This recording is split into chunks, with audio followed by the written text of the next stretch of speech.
2014 Chevy Silverado V6 4.3. We are doing the radiator. This front cover needs to come off. The radiator fan assembly needs to come off, aligned with the airbox, so all the air duct goes to the throttle body, so we can clean up the area, so like we did.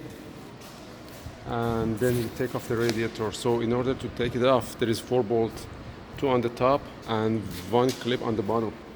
So right here, this is the new one.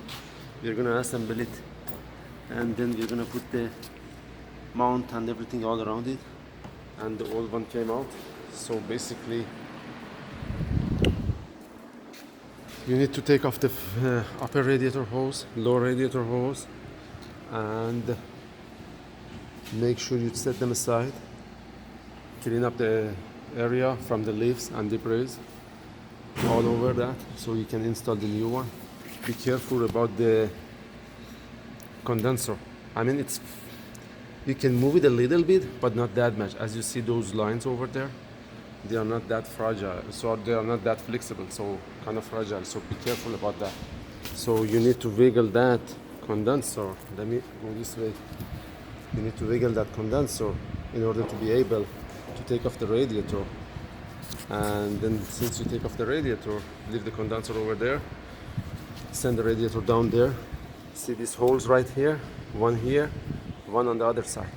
So the holes has got the mount on it, a radiator mount goes in there, and before you line it up, you need to attach the condenser to the radiator.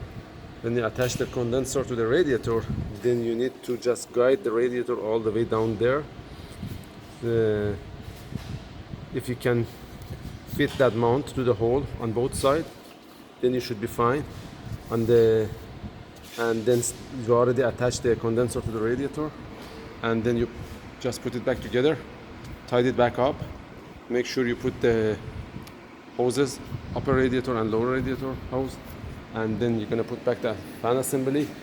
There is no bolt here, it's just a slide right back in on the other side too. And there is one 10mm here, one over there, and make sure you connect the connectors on that one. And then after that, there is no bleeding procedure.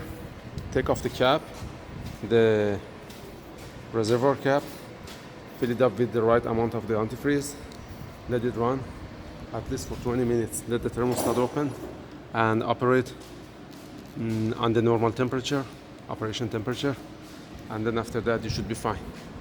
Then let it cool down again. Make sure you top it up if there is low a little bit, and then after that you should be fine. That was a summary of the job. It's about 2.4 hours according to all data, and that's it. Again, thank you guys for watching, and see you next time.